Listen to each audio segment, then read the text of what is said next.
Good afternoon, everyone. Welcome, welcome. Thank you for sharing a portion of your Saturday with us. My name is Judy Stewart, and I'm a consultant with the Center for Excellence in Education, a national and internationally recognized nonprofit committed to nurturing high school and university scholars to careers of excellence in STEM and encouraging collaboration between and among scientific and technological leaders in the global community. CEE was founded in 1983 by Joanne DeGennaro, who is the president, and the late Admiral H.G. Rickover, who is the father of nuclear navy and civilian use for nuclear power. Joining me today are program directors Maite Ballestero and Michelle King, outreach and special projects leader Kathy Frame, USA Biology Olympiad student alumnus Tharp Oak, and Research Science Institute student alumna Naomi Kenyatta. Together, we want to give you a sneak peek into the center's free and exceptional student programs, field some of your questions, and invite continued dialogue post today's webinar. You're going to hear two presentations. We are eager to inspire and expose more students, particularly students from historically underrepresented populations, to the center's offerings. We will honor your time, and that's why we're starting at exactly 1 o'clock, and we're going to jump off around 1:45, but we're going to move right now into a brief overview of the USA Biology Olympiad with Kathy Frame giving the presentation. Kathy? Thank you, Judy. All right, it's my pleasure. All right. I've had experience with the USABO probably since it began at Harvard. All right, so I have a great background even before it came to the center. It is the goals that are listed here are we're looking for those students who have that passion for biology and want to share all that they can, all right, with it, their natural curiosity. And what it does is it allows you to come in and bring those with like-minded people and then actually do it on an international level. And I'll give you a few examples in a little bit about how it goes into other careers as well. Oops, next slide. The exam itself has 4 tiers. It has an open, which is usually about 8,500 students. It has a semifinal, 600 national, always stays the same, 20 students, and an international biology component. This year, our open exam was more like 6,000 or 7,000. For the first time, we went online, right? The semifinal, we had a little bit of an increase there. Instead of 600, we had almost 1,500 students this year. But we will end up with that 20 that will go on to represent the United States, and out of that for the International Biology Olympiad. Ways that we help teachers and students. We have 2 resource centers. One is the Teacher Resource Center, and here you see the 7 main topics that are covered in the International Biology Olympiad curriculum. We follow their guidelines, and if you see that, it's just a wide swath of all there is in biology itself. All our exams are based on this, as are the international exams. The second component we have for students is the Student Resource Center. Here we have those resources in the International Biology Olympiad curriculum, but we also have books that alumni have suggested. We have links to study sessions that they have. All of the information listed right here.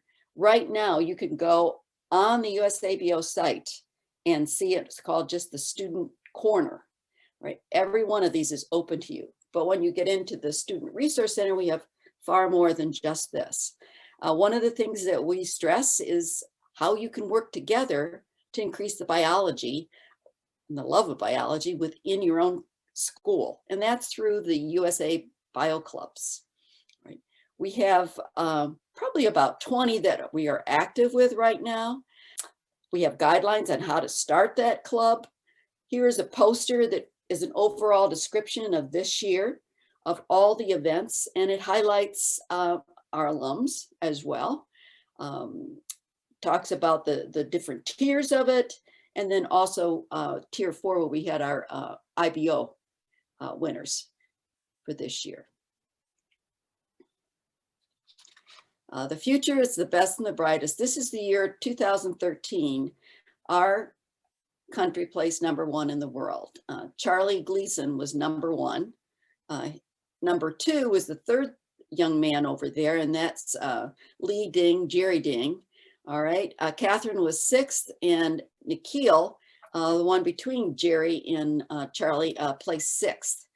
Right now, just to show you the diversity of where they go, Charlie is doing AIDS research in New York City. Nikhil has started several businesses of his own, all healthcare related, and getting those health opportunities to people who are unable to pay for it themselves. Jerry, all right, is doing neuroscience research in Germany right now, and Catherine took a different path. She used her mathematical skills, and she's an advisor with MasterCard. Other alums I'd like to highlight are Zach Gold. He is now in his postdoc with NOAA up in the Northwest, using eDNA to trace porpoises and killer whales and the connection of them as they are moving their pathways through the Northwest waters. The other one is Bryce Wong, just to show you diversity. He's he is studying to be a doctor at Stanford, but 2 weeks ago, he was on Jeopardy and won $70,000. So anyway, lots of things to show with our young people. Next, I want to emphasize that this is not just in the US, it's an international. And here is showing some of our students with people from Vietnam, let's see, Indonesia, where's the other country? In China, all right? So shows all the diversity. They become great friends, and those friendships continue throughout years. Many of these people, I know Jerry is working with the German alums that he met when he was at the IDO. So it's a wonderful synergistic relationship. We have great sponsors. One sponsor that's not on this is the Art of Problem Solving. They actually were the ones who provided us this year with our platform for doing online testing. So we are very grateful to all of these people. Now, I have the great pleasure of introducing Tharp Oak, right? Tharp is an undergrad student at MIT. He was our firecracker teaching assistant, get Mrs. Frame going last May. We can do the semifinal, we can do finals. Without him, there is no way that this could have happened. And he organized almost 70 other alums to make it happen. So he is an amazing person. And as I said previously, he's going to be our top TA this year for finals. Tharp. Hello, everyone, and thank you so much for that awesome introduction, Ms. Frame. Really appreciate it. So I just want to talk a bit about my experiences with the USABO. So just for some background, up to sophomore year, or like 10th grade, I was in India. I attended most of my education there in India. And I moved with my family to the United States and started my junior year at a high school in New Jersey.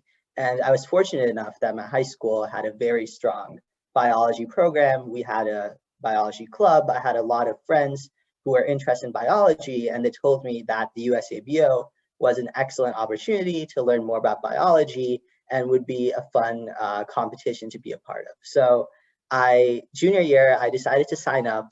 Didn't really have too many expectations because I didn't really have much of a biology foundation coming in, but I was fortunate enough to be selected for finals, mainly through reading Campbell, which is of course the recommended official textbook for the USABO. So after that, at finals was probably one of the best experiences I've had during the summer. Finals is roughly a 2-week program where, as Ms. Frame said, they invite the top 20 semifinalists, and it's a very rigorous theoretical and practical biological introduction. And we covered a wide variety of topics. We covered topics ranging from marine biology to developmental biology, and happened to study a lot of plant biology too. So finals overall was definitely one of the best experiences that I've had because as a student in high school and prior to that, I didn't really have much of a biological lab experience per se. And going to finals, I realized that lab science is something that I found was genuinely interesting. And as a result, I'm actually pursuing biology and math at MIT, where I'm currently doing research in a lab that studies metabolism and cancer development. So one thing I really want to emphasize about the USABO is that the finals is a 2-week competition, but the USABO program is way more than that. Because even though 2 weeks of finals, you might be competing with 20 other finalists, beyond that, the program consists of an incredibly supportive and enthusiastic network of alums. And I've been fortunate enough to, I was accepted to MIT, and I'm in touch with a lot of the prior finalists. And as a result of these wonderful alumni connections, as Ms. Frey mentioned, last year when the semifinals was canceled and finals was also canceled, we were able to kind of, at the last minute, write an exam, organize remote proctoring via Zoom, and have a semifinals and then a finals, and select the 4 students who went to represent USA at the IBO challenge. So that was definitely an excellent experience. And as I said, it would not have been possible without the excellent alumni network that USABO has. And now, currently, what I'm doing at MIT is I'm currently at the Whitehead Institute for Biomedical Research, where a lot of my work currently focuses on metabolism, studying in particular the mTOR pathway, and which is essentially a kinase signaling cascade that you might learn about through the USABO program. And it's a pathway that's been implicated in development of very aggressive cancers like pancreatic cancers. And currently I'm studying the function of an essential amino acid transporter on the lysosome surface. And the USABO taught me a lot of lab techniques that have proved very useful for me even today when I perform various kinds of experiments like DNA extraction or protein purification or biochemical assays. And that would not have been possible without the foundation that the USABO program and that finals gave me for 2 years. And in addition, attending finals piqued my interest in biology and pursuing a career in biology. And I hope to eventually either pursue an MD or an MD PhD after graduating. So yeah, I guess I'll open up to questions if you have any. Awesome. Thank you so much, Tharp, for sharing your experience about the USABO. Please, if you have any questions for the USABO or Tharp, submit them to the Q&A. And we'll open it up with the first question. So if a student's high school doesn't have a bio club, what do you suggest for them to pursue their interests? Of course. So one thing is the USABO is very supportive, as Ms. Frey mentioned, of starting bio clubs in your high school. So if you're a student who's very interested in bio, I'm sure that CE and the USABO program would be more than happy if you started in a bio club initiative in your high school. That being said, to pique your interest in biology, some things during high school. So I guess one thing that I would suggest is reading a lot, because especially at the high school level, what sometimes ends up happening is it's hard to get lab experience, especially if you're a minor, and then there's a bunch of restrictions about whether you can go to a lab and get lab experience or things like that. So one thing that I found very helpful as I started to learn biology initially was doing a lot of reading. So there's plenty of excellent biology textbooks out there. So one, as I mentioned, is Campbell, And then there's also specific books for various topics that you might be interested in. So for genetics, there's a book called Brooker's Genetics. You can read Lotish if you're interested in cell biology. You can read Ravens if you're interested in plants, or Vanders for human physiology. And I think reading is definitely a very good way, especially in high school, to kind of further develop your interest in a subject. And of course, as I said, starting a bio club would be something that I'm sure the USABO program would be very happy if you did. Yes, awesome. Thank you, Tharp. We have one last question. So what made you pursue biology? What made me pursue biology? So I guess for me, it's kind of goes back to like my family and essentially my maternal side. So my maternal grandfather was a PhD in zoology, and my maternal grandmother was a PhD in botany. So my interest in biology was first piqued by my grandmother, who I remember when I was 8 years old in India, she would take me after it rained on these beautiful like field trips to these really nice green hilly areas. And even though at that time I didn't realize that she was collecting various specimens for her research, I really enjoyed, yeah, it was my grandmother who kind of gave me that first introduction to biology. She was actually the one who gifted me my first microscope when I was 12. And yeah, I would definitely say that my maternal grandparents have had a very big influence on my interest in biology. So for me, it's a bit personal coming from my family. Well, thank you so much, Tharp, for being here and for sharing your experiences. And now we are going to move on to talk about the Research Science Institute with Maite and Naomi. Good afternoon or morning, everyone. Thank you especially to our two alumni for joining us this afternoon. They're in college, very, very busy, and still giving back as alumni, and they are the reason that we do sponsor these programs.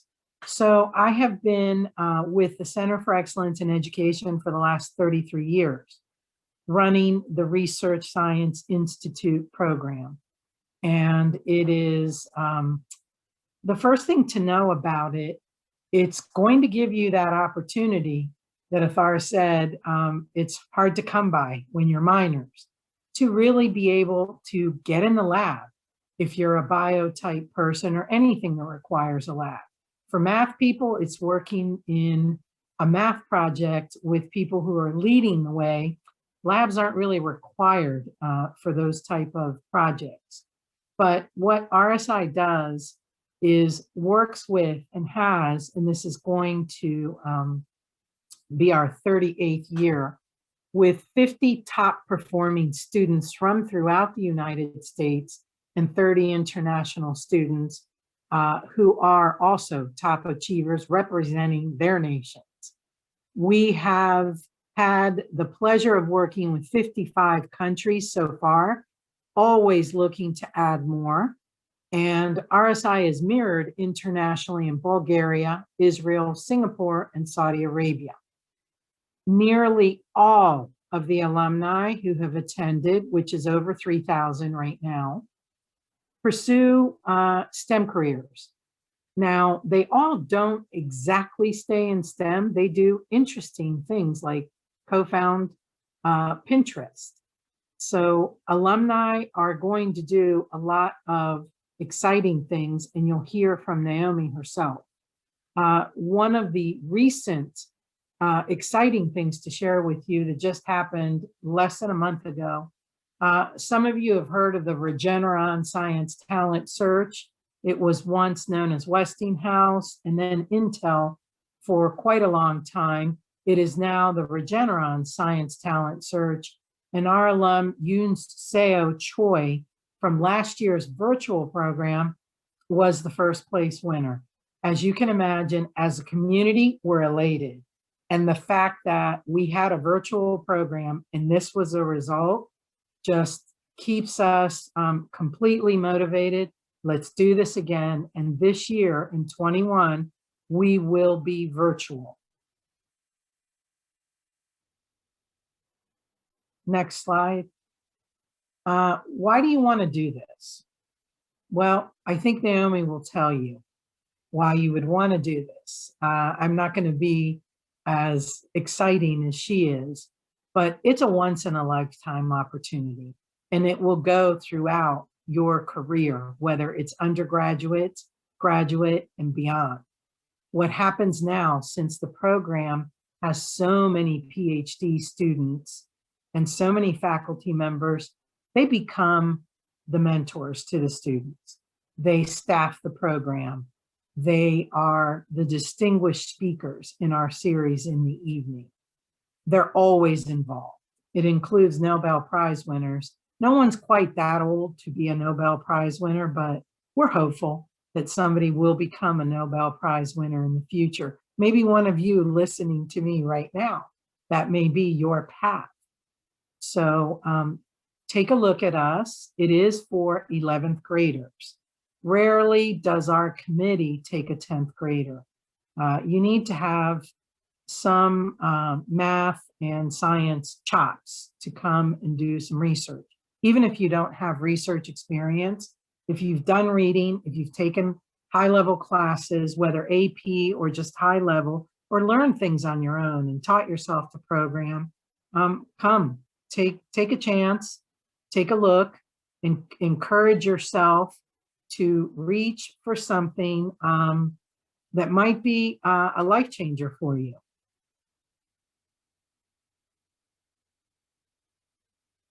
And, you know, as I've said about the outreach and the alumni, it's not going to be a one shot. You're just there with us for the summer and we're done. We guide you through your college application process. We've got internships for you while you're in college, and also professional opportunities. And this community is very, very vibrant, with both programs leading the way for STEM careers in the future for all who become alumni of this program. What happens there? You go through 6 weeks of the entire research process, and you present. It's not only are you researching, writing a paper, but you're going to talk about it and share it in front of all of your colleagues. The photo at the bottom is a very famous scientist, Pardis Sabeti, who is not only a rock star literally, but also the world's leading expert on the Ebola virus and a scientist at the Broad Institute with an appointment at Harvard. She's not an alum, but she might as well be, because I met her when she was in grad student completing her MD, PhD, and convinced her to not only give talks, but to mentor students. And to this day, we stay in touch. So this is something that happens all the time. Next slide. This is where people end up going to college. It's a reflection of the 1,900 plus students who've attended. You'll notice it says up until 2019. The 2020 students will be making those decisions here shortly, and we will refresh this information. But one of the schools that has gained a lot of traction in recent years has been Stanford. It used to have about 2 or 3% of our alumni. Now they have a whopping 10%. But the bulk of our students end up attending Harvard and MIT and many other fabulous universities that you see listed here. If you have questions and would like more information from me, go ahead and get in touch with me. And now it gives me extreme pleasure, great joy to introduce to you Naomi Kenyatta. She attended RSI in 2019, and I'm about to say something that she's never heard before. Our math professor reached out to me and told me she was the best math student he had seen at RSI in decades. So extremely disappointed. He did not join her at Princeton, but c'est la vie. Naomi comes to us with a lot of achievement in ISEF and many other things, and is currently a freshman, completing freshman year at Harvard. And I am so excited. She's going to be a counselor with us this summer. Take it away, Naomi. Hello, my name is Naomi, and I'm a current freshman at Harvard University. And I'm planning on studying applied mathematics. And I would say that my passion lies in applying math to other subjects, applying math to chemistry, applying math to bio, applying math to computer science. There's so many interesting intersections between math and other disciplines. And this is what I wrote about in my RSI application. I applied to RSI when I was a junior, and I just wrote about all the different things that I was interested in and how participating at RSI could really further my interest in STEM. And I see that a lot of people have had questions about what they can do to prepare for RSI and their application. And my best advice for that would just be to write about all the great things that you're doing. Because if you're a person who's already interested in applying to RSI, that means you must have such a great passion for STEM and would be involved with so many other programs in high school. And like Arthur said about USABO, like just reading literature on subjects that you're related with and just talking about why you're interested in doing research in the first place is like the most valuable asset that you can have. I heard about RSI through some of my friends, and for me, the thing that really stuck out about the opportunity is not only do you get to do like not just like undergrad research, but research that you might not even be able to do until like grad school and further beyond. But just being able to be around a group of other teens who are like-minded and think like you, and just being part of that RSI community is something that is like astronomical. So as we all know that this year has been very interesting because of COVID, and starting school online has been difficult for everyone. And as when everyone enters college, they're always nervous about making friends and just like who they're going to meet. And just knowing that I knew so many other people going to Harvard because of RSI, upperclassmen and first years, that I knew that I had an instant community when I walked onto this campus. And I felt so much more assured and so much ready to take on college, just because I knew that other people who I'd grown like such strong connections with because of those like 6 weeks and more, just because like the 6 weeks like in person, but the year online, just getting to know everybody like super well had just made that transition so much easier than it could have been. And while I was at RSI, I worked on a project that was a combination between computer science and mathematics. And so I actually got to work at an MIT lab to develop an artificial neural network that was more efficient at multi-classification, even when getting noisy data. And this was one of my first experiences working traditionally in computer science and actually like developing my own artificial neural net. And I can say that's probably not a thing that a lot of other high schoolers could have said. And that experience was just wonderful. And after like being able to see what it was like to be a researcher and just being able to live that life for a couple of weeks really helped me solidify what I want to do in the future and what I want to pursue. Yeah, and being able to talk to my professor was actually able to write me a college letter of recommendation, which was honestly super helpful to just showcase more about what my passions were and like my ability to pursue computer science. So I'll answer some of the questions in the Q&A. It says, do you get to choose what projects you do in RSI? So when you write your application, there's a lot of questions about what you're passionate about. And Maite and all the others look through these applications and they see what you're passionate about and they try to find the mentor that best suits what you write about there. So you don't get to choose your specific project, but you get assigned a mentor, and sometimes your mentor will already have a project for you, but you do get some input on what you're going to do. What kinds of programs would you recommend to be involved with during high school? I would say that just doing anything STEM related, things that are simple as like Science Olympiad, reaching out to local professors and trying to do research with them can be a very valuable skill. just having any kind of experience that you would think is helpful in doing research. So showcasing problem solving skills, all those, and like being able to be a critical thinker and all of your technical skills are things that will really come in handy when when you're actually doing the research at RSI. So all of these things are great.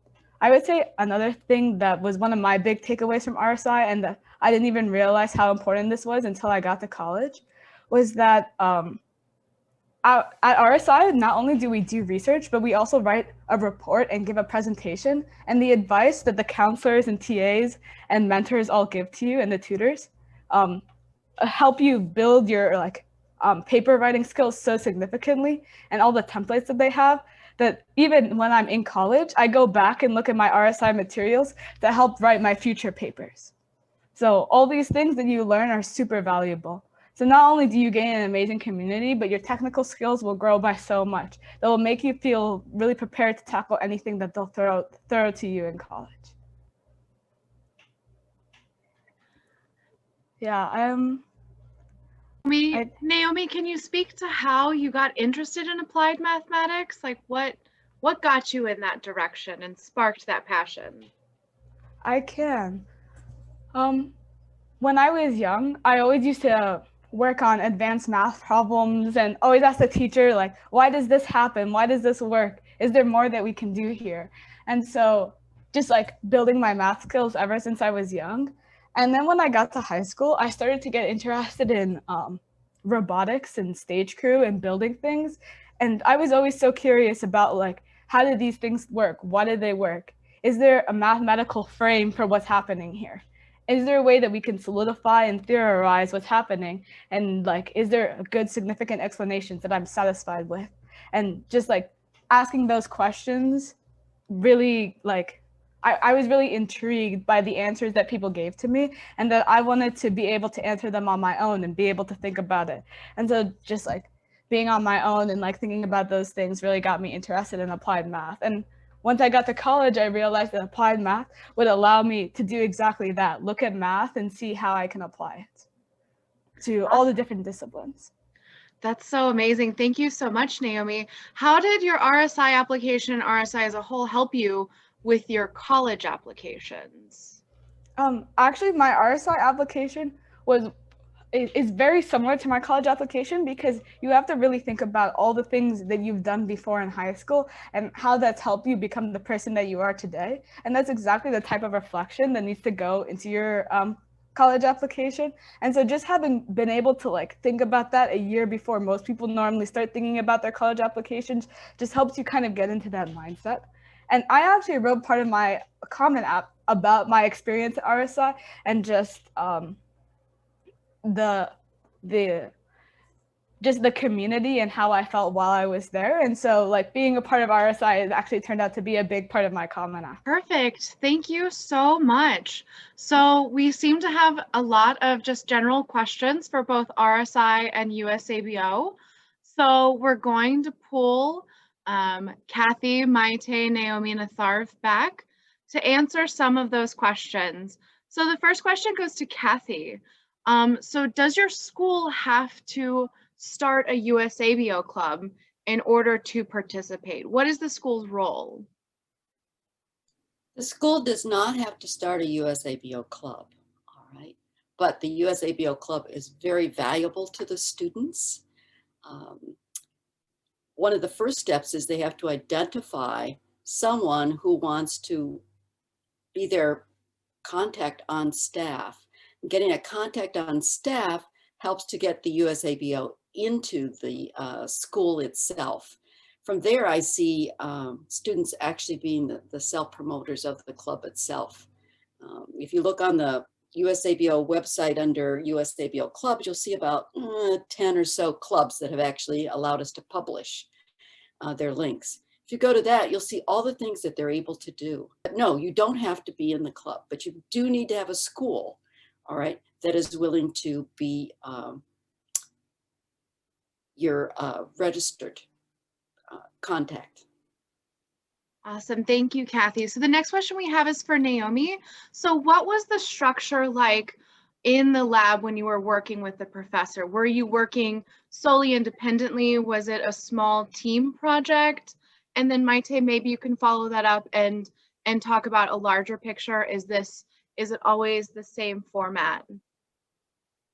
So I'll go first. So since I was working on a computer science project, I guess I wasn't working in a lab, but more in office. And so my professor gave me a little desk area so I could set up all my stuff. And so it was a combination between working independently on my own and being able to ask anybody else in the office for questions. And we had like daily meetings to go over what progress I made and where I was stuck. But a lot of the time I was working independently and thinking about problems for myself, because that helps you gain a lot of valuable experience about working through research problems. But obviously the mentors provide so much help when you have questions, and they don't let you just struggle. But there was a good amount of independent work. So it was a balance between the two. Thank you, Naomi. That's exactly what happened in the other disciplines. We put you where you share your experience, what you love to do, what you want to do, what you have experience doing, and mentors choose you. And they get very excited to work with you. So they want to support you. They want you to look at that discipline in the future if that's what you would like to do. And there's not the struggle, but the paper writing and the presentation skills will put you ahead of everybody else before you get to college, because this will be something you do whether you're on the competition trail or not. Public speaking, writing, communicating, sharing information is critical for any discipline. Excellent, thank you so much. So the next question we have is for our Tharp. So how would you suggest students preparing for the exam if they're not good at memorization?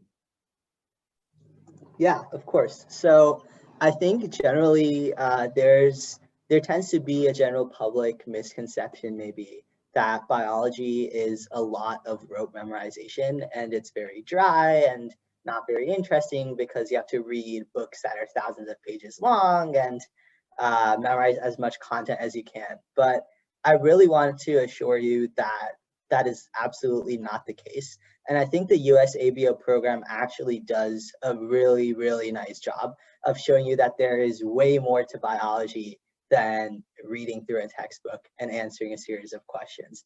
Because, and even in the USABO program itself, in the USABO and the IBO, there's been a very strong trend in recent years of kind of moving towards questions that involve critical thinking and analyzing data that may or may not have come from actual research studies, as opposed to answering questions about the cell or about a physiological system.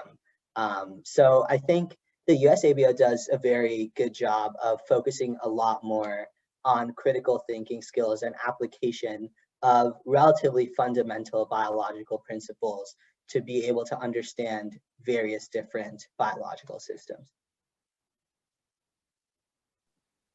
Awesome. Thank you so much, Tharp, for that.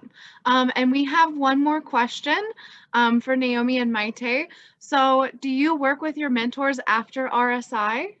Do you keep in contact with them? I know you said it's a source of recommendation. Yeah, so just talk about a little bit about that relationship. Yeah, so it depends on your personal relationship with your professor, but I think most students at RSI keep in somewhat contact with their mentor, especially during the next year, during college seasons. A lot of RSI students also apply to Regeneron, STS, and then they normally submit their RSI projects and ask their professors for a letter of recommendation there as well. And I also know that a lot of RSI students, when they get to college, especially if they go to the college that their professor works at, will continue that relationship and will work in that lab again. And so that just showcases another opportunity, like just off the bat, you'll have a research opportunity that a lot of other freshmen might not have at that given moment. And so, yeah, that relationship is definitely strong, especially if you like put in the effort to make it strong. I couldn't have said it better. That's exactly what happens. And in some cases, we have historically from 1989, one of the students to this day still collaborates with his mentor. So it will last as long as you want it to. Thank you all so very much. I hope that each of the people joining us, each of the participants has found something valuable here. We're coming to the close of our webinar, and I want to just be especially mindful of your time and thank our panelists for sharing their experience. And again, if you have any questions or concerns, we've put our contact information in the chat box. And so we want you to reach out to us. You also can always reach us through cee.org. The next steps that we have for you is we want you to follow us on social media. And then you're going to get a brief survey. I think tomorrow it comes to you, a survey that we'd love for you to complete so we know with whom we were speaking. We couldn't see you, you could see us, but we'd love to know who was on today's webinar and how we can continue to serve you. And we encourage you to advocate for USABO as an after-school club, meaning talk to your teacher about your favorite science teacher about being a sponsor, and talk to your friends about participating. But again, it is not required that you have an after-school BioSTEM club to participate in USABO. And then we want to help you prepare for your RSI application. If you follow us on social media, you'll see when that's announced, when the application is open, and that's typically in November. But you can begin your application now by bolstering your STEM experiences, some ideas we're giving to you, taking the most demanding courses, pursuing research interests, reaching out to local professors and the like, reading periodicals. And please check out past RSI student presentations. Those are available on YouTube for CEE. You can see some of those presentations dating back, Maite can help me, but dating back many years. You can see students as they spoke before their juried peers, colleagues, and so forth. And that will give you a sense of how demanding and invigorating the experience is. I do want to let you know that this is being recorded and all participants will receive a link for it, and you will also be able to find it independently on YouTube. There were some links posted in the chat box, and you can check those out as well as additional resources. And I hope you will join us tomorrow to celebrate World DNA Day for our webinar, Unraveling DNA, the World According to Genomics. You see here how to register at cee.org/webinars. So we hope to continue the dialogue with you. Thank you again for your time. We're signing off, but let's stay in touch. Have a good afternoon, everyone. Goodbye.